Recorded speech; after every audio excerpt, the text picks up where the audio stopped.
This is the Advanced Algebra Trig Pre-Calculus video on section 1.6 Graphical Transformations. This is a rather lengthy section, so I'm going to split this up into 4 videos. The first one that I want to get through is just what the parent graphs look like, so that you know what all of them should start looking like, and then we're going to go into graphical transformations. So since you haven't had too much other than the parabola, I'm going to start by going through all of these. So it's 2, 4, 5 graphs or 5 functions, and we're going to graph those and the parent graph. Okay, so the first thing what I want to do is to decide what a parent graph is. Okay, a parent graph would be, these are all your parent functions. They're all the graphs of the original function. So these are graphs of the original function.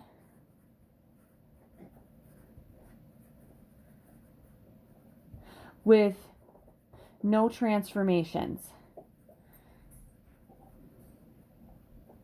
In the second video, we'll get to what transformations are. So what I wanted to do is I want to come up with, how do I find these parent graphs without using my calculator? How do I find them using my calculator? And then also what I'm going to do is I'm going to circle what we call a locator point. That's kind of a CPM word. I'm sure it's not a mathematical point. But all these graphs have one point in which it's like it stays put. It doesn't matter unless it's been moved horizontally or vertically. But if I change the shape, there is one point that always stays put. So this is the point that doesn't move when the shape is changed.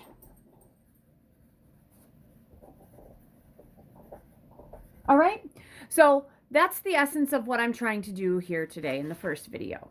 So what I'm going to do is, if you want to pause it and write down all these, I'm going to do the parent graphs all in order on that sheet. Okay, so and also give you the parent function. All right, so the bottom one here, this is going to be the quadratic function. The quadratic function is the quadratic function because it's something squared. So it's y equals x squared. All right. So if I'm going to graph this, you guys, as far as x's and y's go, I'd always ask kids, okay, can your x's, your inputs be negative? Yeah, I can square negative numbers. Can it be 0? Yeah, I can square 0. Can it be positive? Yeah, I can square positive numbers. So if I can go negative to positive, I go -3, -2, -1, 0, 1, 2, and then 3. Sorry, I'm getting a little crunched down there.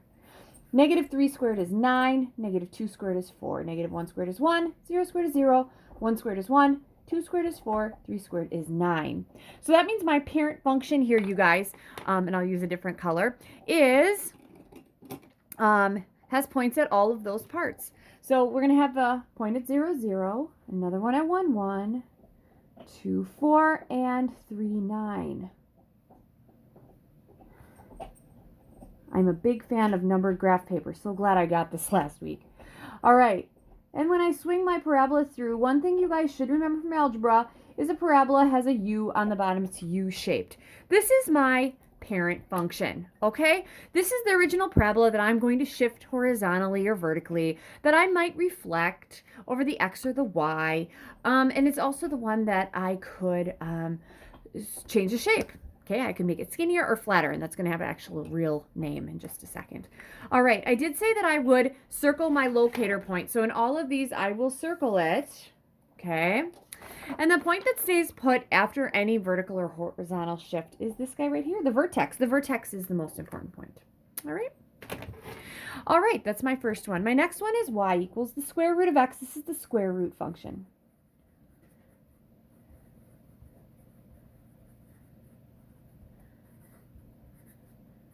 So then I'd ask myself, what kind of numbers can I take the square root of? Because that's what my x is. That's what my input is. I can't take the square root of negatives. I can take the square root of 0. I can take the square root of 1. I can take the square root of 2, but that's kind of nasty. 3 is also nasty. Square root of 4, I can take that.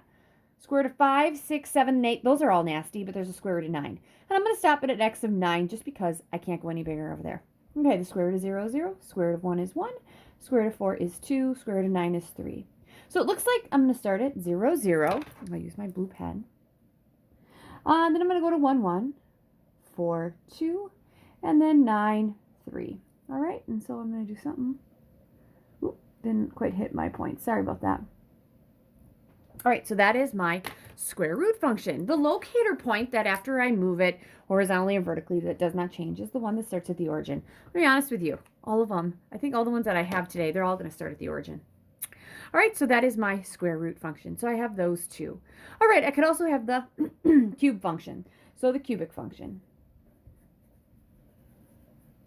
Y equals x cubed. So again, I'm going to have x's and y's. And so my question here would be, can I cube negative x's? I can cube negative x's. Can I cube positive x's? Yep. Can I cube 0? Yeah. So I'm going to go with negative 3, negative 2, negative 1, 0, 1, 2, and 3. All right. Negative 3 cubed. Negative 3 times negative 3 is 9 times negative 3 is negative 27. Negative 2 cubed is negative 2 times negative 2 times negative 2. Negative 2 times negative 2 is 4. 4 times negative 2 is negative 8. Negative 1 times negative 1 times negative 1, that's 1, and then another 1 is negative 1. 0 cubed is 0, 1 cubed is 1, 2 cubed is 8, 3 squared cubed is 27. So for this one, you guys, I can't get the 327 or the negative 327 on there, but I can graph the other points. 1, 1, 2, 8 I can get on there, negative 1, negative 1, negative 2, negative 8. So that's my original function. That's my parent graph. That's the one that I'm going to change through transformations. All right, and the 1 point that will not switch whenever we flip it, right there. Okay, so that's what that one is. All right, next one, the cubic function, or cube root function, my bad.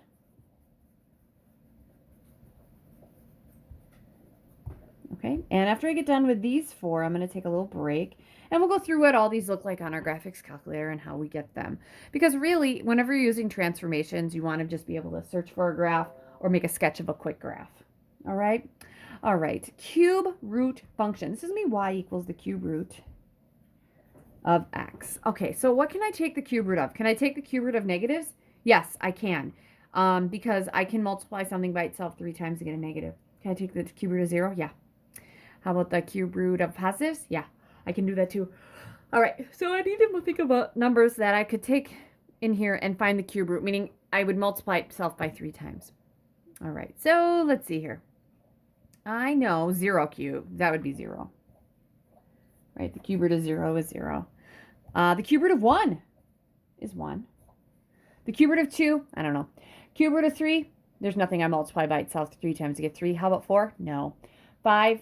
No. 6? No, there's nothing I can multiply by itself 3 times to get 6. Is there a cube root of 7? No. Cube root of 8? Yep. Cube root of 8 is 2. Cube root of 8 is 2 because 2 times 2 times 2 is 8. All right, and I could probably go down cube root of 27. Hopefully you're seeing a comparison between these two. That'd be 3. Sorry, I got kind of off there. All right, negative side. If 1 can be the cube root, what about negative 1? Cube root of negative 1 is negative 1. The cube root of negative 8 would be negative 2, right? Because that's negative 2. Works for me. Okay, so we got 0, 0. Then we'll have 1, 1. And then we'll have negative 1, negative 1. And then we'll have 8, 2. And we'll have negative 8, negative 2. And I'll be honest with you guys, I don't use this one that much in class, but I saw it in your homework and I thought, you know what? I better make sure I get through that. Cube root. Same one as the other one. All of these guys start at the origin. That is the point that when you move it, it never changes. All right? So you might be thinking to yourself, how would I put these in my calculator? All right. So I'm going to clear this out and like y equals x squared, do a zoom 6, which I'm going to do for all of them because my graphs all go with negative 10 to 10 on the x's and the y's. And this reflects right there, which makes sense. And all of my points, if you look at my table should be the same from here to here. The next one, if I want to look at y equals the square root of x, second square root, throw an x in there, graph that. That looks just like what I had there. For the table, looks like it starts at 0, 0, and it keeps going. So we're going to have a starting point. It goes off to the right. And all of my points, 0, 0, 1, 1, 4, 2, 9, 3, those are all there. I'm feeling good about that. All right, now this guy, x cubed. Sorry about that.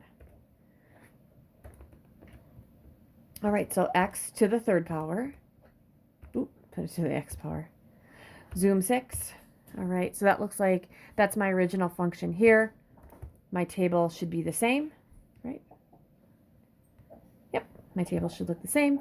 My graph looks the same. That's my, what they call the locator point. And the cube root. This one's a little different because the cube root, I'd have to go to the math menu. And the cube root is right there in 4. And then you put an x in there. And we'll graph that. And yep, that's the same thing I had before. So that takes me through my first 4. All right. So then the last one that I had was the absolute value function. All right. So my absolute value function, let's use a sheet of paper. Okay. Y equals the absolute value of x. All right. So for this one, for this table, and actually I should write that down. I'd been writing down all the functions. All right. So this is my absolute value function.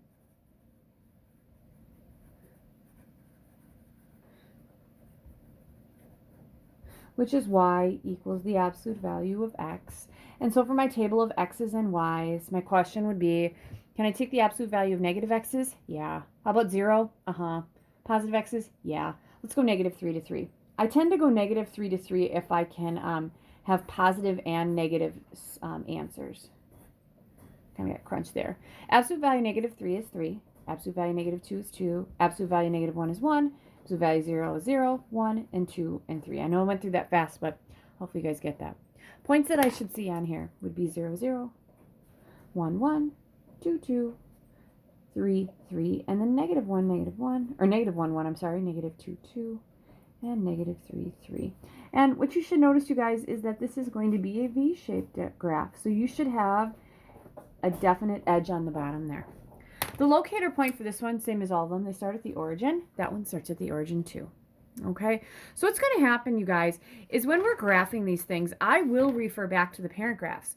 So I might say, oh, there is a vertical stretch of 4 on a parabola. What does that do to the values on the y? Because that changes the y. Well, it's going to change these, the 1, the 4, and the 9. What if I had a vertical stretch on the absolute value? How does it change those numbers? Because this is new, you may find that you may want to put the parent graph down first. It's not super necessary, but some of you guys may want to do that. All right? So I know this is kind of a short one, but that's the original function. And the next thing I'm going to do is we are going to look at transformations on other kinds of graphs, or on graphs. We'll start with the parabola because it's the easiest, and then I'll do at least 1 or 2 examples with different functions. All right? Okay, good luck.